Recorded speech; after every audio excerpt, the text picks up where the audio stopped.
Hello everyone, I hope you all are doing great. So in this lecture we will see when ranks are repeating, मतलब जब equal ranks हैं और आपको दे रखी है question में, तो उस केस में क्या होता है। बेटा पहले तो मैं जरा फॉर्मूला क्लियर कर दूं। तो रैंक कोरिलेशन का जो नॉर्मल फॉर्मूला होता है वो होता है 1 minus 6 sigma D square N का cube minus N. This is a normal formula that we use. बस थोड़े से इसमें चेंजेस हैं, लिटिल बिट ऑफ चेंजेस। 1 अपनी जगह फिक्स है, 6 अपनी जगह फिक्स है, sigma D square is fixed, denominator थोड़ा सा बड़ा कर रहा हूं, एन का क्यूब माइनस एन। यहां पर थोड़े बहुत चेंजेस आएंगे। ठीक है, क्या चेंजेस आएंगे बेटा? 6 के आगे एक ब्रैकेट और लग जाएगा। ठीक है, देन प्लस 1/12 m1 का क्यूब माइनस m1 ब्रैकेट बंद, प्लस 1/12 m2 का cube minus m2 and it will go on. ठीक है, बेसिकली m होता है कोई भी नंबर कितनी बार रिपीट हो रहा है, दैट्स इट। कोई भी नंबर कितनी बार रिपीट हो रहा है। अब जैसे कि यहाँ पे क्वेश्चन है, रैंक दे रखे हैं। क्वेश्चन को पहले नोट डाउन कर लेते हैं। जैसे कि जज एक ही रैंक है, ये रैंक वाला क्वेश्चन है। ठीक है, इसमें रैंक्स दे रखे हैं। वो केस भी करेंगे जब रैंक्स नहीं गिवन होंगी। जैसे यहाँ पर 1 से लेकर 3 तक आपको सारी रैंक्स क्या है, गिवन है, दे रखी है। दूसरे केस में 5 से लेकर 2 तक जो दूसरे जज ने रैंक्स दी हैं वो भी हमें क्वेश्चन में दे रखे हैं। सर बहुत अच्छी बात है, तो क्या फर्क है इस वाले क्वेश्चन में और जो हमने पहले करे थे उसमें? बेटा इसमें कुछ रैंक्स रिपीट हो रही हैं। जज एक के अकॉर्डिंग इस पार्टिसिपेंट को मिलनी चाहिए रैंक 1, बट जज बी तो कुछ और ही सोच रहा है। जज बी तो कह रहा है कि इसकी रैंक 5 होनी चाहिए। तो दोनों में ही सिमिलैरिटीज इतनी नहीं आ रही है। खैर बाकी ओवरऑल देख के समझ में आएगा कितनी सिमिलैरिटीज और कितनी नहीं है। ओके, रैंक 1 दे दी, रैंक 2 किसको दी है? किसी को भी नहीं दी। सर रैंक 2 क्यों किसी को नहीं दी? बताता हूं क्यों नहीं दी। क्योंकि आर को, टी को और डब्ल्यू को रैंक सेम मिली है। बेटा 1 के बाद कौन सी रैंक आती है? 2 आती है। 2 के बाद कौन सी रैंक आती है? 3। 3 के बाद 4 आती है। इतनी बात क्लियर। कितने पार्टिसिपेंट्स है? एक का नाम है आर, एक का नाम है टी और तीसरे का नाम है डब्ल्यू। अपने हिसाब से किसी को भी 2, 3, 4 दे सकता है क्या जज? अगर इस जज को लगता है कि तीनों की परफॉर्मेंस एक जैसी है तो 2, 3, 4 की जो रैंक है वो तीनों में क्या कर देगा? डिस्ट्रीब्यूट कर देगा बेटा। तो 9 डिवाइड बाय 3 कितना हो गया? 3। तो तीनों को ही उसने रैंक 3, रैंक 3, रैंक 3 दे दी। अब ये कितनी बार रिपीट हुआ है? 3 बार। मैं ये पूछ ही नहीं रहा हूं कि कौन सी रैंक है, कौन सा नंबर है, मैं ये पूछ रहा हूं कि नंबर ऑफ रिपीटेशंस कितने हैं। तो 3 बार रिपीट हुआ है तो m1 की वैल्यू 3। जितने नंबर ऑफ रिपीटेशन होंगे ना वो m1 होगा, तो m1 इज 3। तो रैंक 2 जा चुकी है, रैंक 3 जा चुकी है, रैंक 4, जबकि मिली तीनों को कौन सी रैंक है? 3। तो अब 2, 3, 4 आर गॉन, अगली रैंक 5 जाए। बेटा Q कंटेस्टेंट को और U कंटेस्टेंट को दोनों को 5.5 मिली है। तो बेटा 2, 3, 4 के बाद रैंक 5 और 6 जानी चाहिए थी। बट जज को लगा कि यार Q और U दोनों की ही परफॉर्मेंस समवॉट सिमिलर है, दोनों को मुझे एक ही रैंक देनी है। अगर वो Q को रैंक 5 देगा तो U बुरा मान जाएगा, U को 5 देगा रैंक तो Q बोलेगा कि मुझे 6 क्यों मिली, मेरी भी परफॉर्मेंस आपने बोला कि एक जैसी थी। बोलेगा तुम दोनों को मैं एक बीच की रैंक दे देता हूँ 11/2, तो तुम दोनों 5.5 में शांत हो जाओ। तो आपको भी 5 मिलेगी और आपको भी 5. दोनों को, इसको भी 5.5 और इसको भी 5.5, विच इज बिटवीन 5 and 6। तो रैंक 5 गई, रैंक 6 गई, अगली रैंक 7 जाएगी, वो गई है V को और लीस्ट रैंक गई है S को। ठीक है, बट यहां की कितनी बार रिपीट हुआ? 2 बार।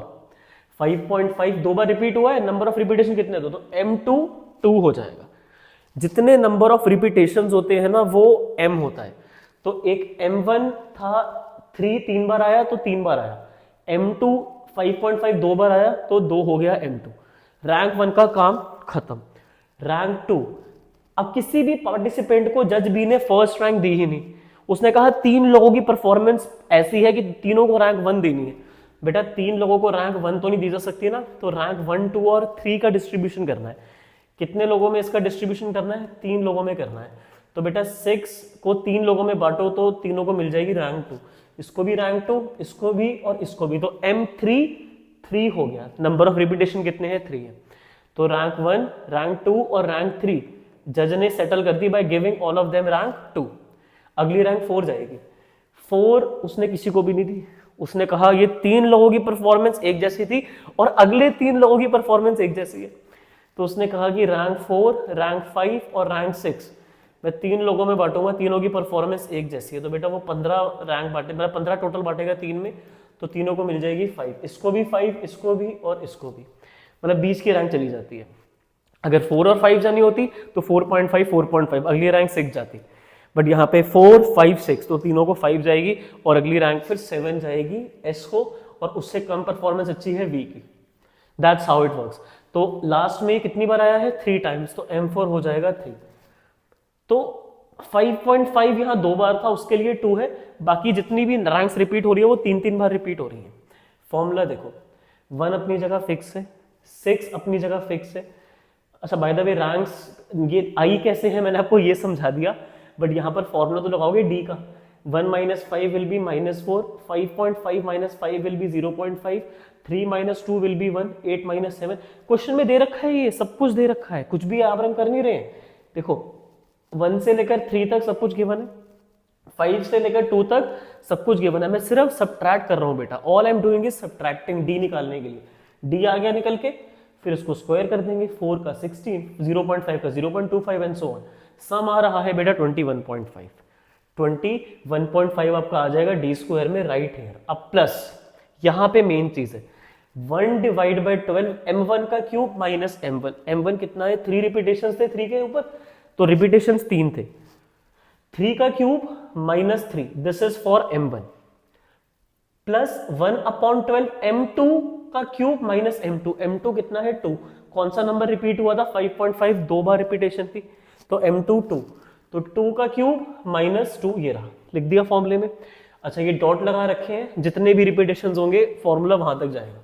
अब यहां पर सेकेंड रैंक में, अच्छा रैंक 1 हो चाहे रैंक 2 हो, वो एक ही जगह पर आते हैं, ठीक है। ऐसा नहीं है कि R1 का अलग सेक्शन है, R2 का अलग सेक्शन है, वो एक ही फॉर्मूले में काम चलता जाएगा। तो ये जो 3 और ये जो 2 है ये R1 से आए हैं, ठीक है। सेकेंड रैंक वाले कॉलम में 2 3 बार आया था ना, 1 2 3, तो ये M3 में जो 3 लिखा है, ये जो 3 रिपीटेशन है ये 1 2 और 3 रैंक के लिए थे, क्योंकि 2 3 बार आया था, तो 3 का क्यूब -3। अब 2 अकेला नहीं है जो 3 बार आया, 5 भी 3 बार आया था ना, 1 2 और 3, ठीक है। तो ये रहा 3 का क्यूब -3। इन चारों के अलावा और कोई भी नंबर रिपीट नहीं हुआ था, है ना। तो ये चारों यहां पर आ गए, फॉर्मूले में हमने डाल दिया। 5.5 2 बार आया था, इसलिए 2 का क्यूब -2, बाकी सब नंबर 3 बार आए हैं। मैं एक बहुत सिंपल सी ट्रिक बताता हूं इसको सॉल्व करने के लिए, खाली जगह चाहिए थोड़ी सी, ये रही 1/12 है, ठीक है। 3 का क्यूब -3, इसको सॉल्व करना है, ठीक है। 3 का क्यूब क्या होता है 27, यहां कर देता हूं कोई बात नहीं, 27 होता है 3 का क्यूब -3, कितना हो गया 1/12, ब्रैकेट में क्या है 24, 24 डिवाइड बाई 12 है 2, बस यही है। तो ये देखकर घबराना नहीं है, सर कैसे होगा क्या होगा बेटा। 1/12 3 का क्यूब -3, 1/12 3 का क्यूब -3, 1/12 एज इट इज, 3 का क्यूब 27 -24 डिवाइड बाई 12 2। अच्छा 2 के लिए कैसे करेंगे, 1/12 2 का क्यूब -2, एक ये भी है ना 5.5 2 बार आया था ना, तो 2 का क्यूब होता है 8 -2, ये न्यूमरेटर है, डिनोमिनेटर में है 12। 6/12 कितना होता है बेटा 1/2 या फिर 0.5। लो जी हो गया सॉल्व। तो ये कितना है 0.5 हो गया। 3 के साथ कितना है 2, तो ये 2 है, ये भी 2 है और ये भी 2 है। 2 + 2 + 2 इज 6 प्लस 0.5 इज 6.5, ठीक है। तो कैलकुलेशंस मुश्किल नहीं है। 3 का क्यूब -3 डिवाइड बाई 12 करोगे तो 2 आएगा, 2 का क्यूब -2 डिवाइड बाई 12 करोगे तो 0.5 आएगा। बेटा कोई भी रैंक ऐसी तो नहीं होगी जो 4 बार रिपीट हो रही है तो उसको भी कर लेना, ठीक है। इस तरीके से जनरली 3 तक की रिपीटेशन होती है, जनरली 4 तक क्योंकि तो 4 का क्यूब -4 डिवाइड बाई 12, तो उसका भी आंसर आएगा, और उसको कॉम्प्लिकेटेड मत करना, इट्स दैट सिंपल। ऐड कर दो 21.5 से, 28 6 से मल्टीप्लाई होगा 168, और 8 पार्टिसिपेंट्स हैं तो 512, 8 का क्यूब -8 504, डिवाइड कर दो इसको 168 के साथ 0.33, तो मॉडरेट डिग्री है कोरिलेशन की। 0.67 आंसर आया ना 1 से लेस होके, क्योंकि 1 इसको मत भूल जाना, ये 1 चल रहा है साथ साथ, ठीक है। माइनस इसके साथ जो आया 0.33, 0.67 means moderate degree of positive correlation, क्योंकि रैंक्स में कहीं ना कहीं सिमिलैरिटी है भी और नहीं भी है, इसलिए पॉजिटिव साइड पर गया है। अच्छा अलग क्वेश्चन लेते हैं जिसमें रैंक खुद से बनानी पड़ेगी, घबराना मत। रैंक्स रिपीट होने वाली है, ठीक है। When ranks are repeating but are not given, given नहीं है जी, रैंक खुद बतानी पड़ेंगे। ये रहे जज ए ने जो स्कोर्स दिए हैं ऑन द स्क्रीन, तो 20 वाले को रैंक 1 दे देंगे सिंपल, 19 दो लोगों को मार्क्स मिल गए, बट रैंक 1 तो जा चुकी है 20 वाले को, तो अगली रैंक 2 जानी थी और 3 जानी थी, तो बांट दो दो लोगों में, तो बेटा 5/2 कितना हो जाएगा 2.5, ठीक है। अच्छा और भी है क्या 19, सॉरी बेटा 3 बार है, मैंने जल्दी में 2 बार देखी है, 19 इज एक्चुअली 3 टाइम्स, तो 2 और 3 नहीं जाएंगे, इसी में ही कर रहा हूँ, 2 भी जाएगा, 3 भी जाएगा और 4 भी जाएगा, है ना बेटा, 2, 3 और 4 तीनों जाएंगे, 3 लोगों में बटेगा ये, तो 9/3 होगा ये बेटा, 9/3 3 हो जाएगा, तो ये भी 3 गया, ये भी और ये भी, तो तीनों को हमने खुश कर दिया रैंक 3 देके। तो यहाँ पर मैं लिख दूं M1 की वैल्यू कितनी हो गई है 3, क्योंकि 19 3 लोगों के मार्क्स आए हैं। तो अब रैंक 2 जा चुकी है, रैंक 3 का काम हो गया, रैंक 4 का काम हो गया, अगली रैंक 5 जाएगी, 5 जाएगी 19 से कम वाले को, जो कि 18 है, 18 से कम होता है 17, 17 किसी के नहीं है, तो 17 से कम 16 वाले को रैंक 6 दे देंगे, 16 से कम 15 वाले को रैंक 7 दे देंगे, ये रहा 7 पार्टिसिपेंट्स हैं, डन। तो अभी तक सिर्फ M1 आया है, दैट इज 3 रिपीट हुए था, 19 3 टाइम्स रिपीट हुआ था, number of repetitions were 3। Okay, जज बी के स्कोर्स, हाईएस्ट स्कोर है 20 दो लोगों को दे दिया, 2 को दिया, मैं दोबारा चेक कर लूँ, 2 को ही दिया, तो रैंक 1 भी जाएगी और 2 भी जाएगी, 2 पार्टिसिपेंट्स में 3/2 बेटा 1.5 सीधा लिख दो, तो इसको भी 1.5 और इसको भी 1.5, रैंक 1 जा चुकी है और रैंक 2 भी जा चुकी है। मैं लिखना चाहूंगा यहाँ पे M2 में कितनी रिपीटेशंस हैं, 2 है ना, 20 2 बार आया है, 20 के से कम 18 19 कुछ भी नहीं है, सीधा 17 17 17 बेटा 1 2 रैंक तो जा चुकी थी, तो रैंक 3 रैंक 4 रैंक 5 जाएगी कितने लोगों में 3 लोगों में, तो बेटा ये 12 जाएगा कितने लोगों में 3 लोगों में, तो बेटा सबको रैंक 4, इसको भी और इसको भी, तो रैंक 3 गई, रैंक 4 गई और रैंक 5 भी, अगली रैंक जाएगी 6, 16 वाले को उससे कम 15 वाले को रैंक 7 जाएगी, ठीक है। अब ये कौन सा नंबर था बेटा आपका 17, तो M3 17 की कितनी रिपीटेशंस हैं 3, तो आपका एक नंबर 3 बार रिपीट हुआ है, दूसरा नंबर 2 बार और तीसरा नंबर 3 बार, तो ये रिपीटेशंस है। तो ये रही रैंक 1, ये रही rank 2, 6 7 - 6 will be 1, 6 - 7 will be -1, 3 - 4 is -1, 5 - 1.5 3.5 and so on. Deviations आ गई, डेविएशन को स्क्वायर करके कॉलम बन गया, टोटल आ रहा है 17.5, 17.5, 1 अपनी जगह फिक्स है, 6 अपनी जगह पे फिक्स है, 1/12 3 का क्यूब -3 M1 के लिए प्लस 2 का क्यूब -2 M2 के लिए, कौन सा नंबर 2 बार बेटा रिपीट हो रहा था इसमें 20 2 बार आया था ना, तो 20 के लिए यहाँ पर ये 2 क्यूब आया, 3 का क्यूब -3 किसके लिए आया 19 के लिए आया। पर सबसे पहले ये जो 3 का क्यूब -3 है ये 19 के 3 रिपीटेशंस के लिए, जो 2 का क्यूब -2 हमने लिखा है यहाँ पे वो 20 के 2 रिपीटेशन के लिए, ये 2 और 2, और फिर ये जो 3 लिखा है हमने ये 17 के 3 रिपीटेशन के लिए। कंफ्यूजन को अवॉइड करने के लिए मैंने यहाँ पर पहले ही लिख लिया था M1 M2 एंड M3, ठीक है जी। अब 3 का क्यूब -3 को जब 12 से डिवाइड करते हैं तो कितना आता है 2 आता है, पहले करवा चुका हूँ ऑलरेडी में बेटा, 27 - 3 24 डिवाइड बाय 12 विल बी 2, तो 2 + 2 4 प्लस 0.5, हाँ जी 4.5, 17.5 डेविएशन का टोटल था, 22 6 के साथ मल्टीप्लाई करेंगे 132, नंबर ऑफ पार्टिसिपेंट्स बेटा कितने हैं 7 थे ना, तो बेटा ये आपका सॉल्व करने के बाद 336 आ जाएगा, 7 के क्यूब को जब आप 7 के साथ सब्ट्रैक्ट करोगे तो, and when you will divide it by 132 you will get 0.39। इसमें भी बेटा moderate degree of positive correlation आ रही है, दोनों जजेस के जो स्कोर्स हैं उनमें ज़्यादा कुछ खास सिमिलैरिटी नज़र नहीं आ रही है।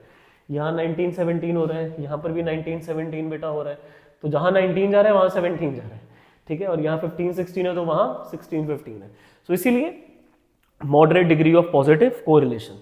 I believe the topic is clear to you how to apply it in the formula, and if in any case you have any doubt difficulty feel free to ask in the comment section or on my Insta handle. Practice as many questions as you can. Ranks अगर repeat हो रही होती हैं तो किस तरीके से आपको उनका डिस्ट्रीब्यूशन करना है, you should know that trick, and जितना डिस्ट्रीब्यूशन होगा उतना साथ साथ आप यहाँ पर नोट डाउन करते हुए चलो, फॉर्मूला अप्लाई करने में आपको आसानी रहेगी। All right, that's it for today. Thank you for listening me so patiently. Have a nice day.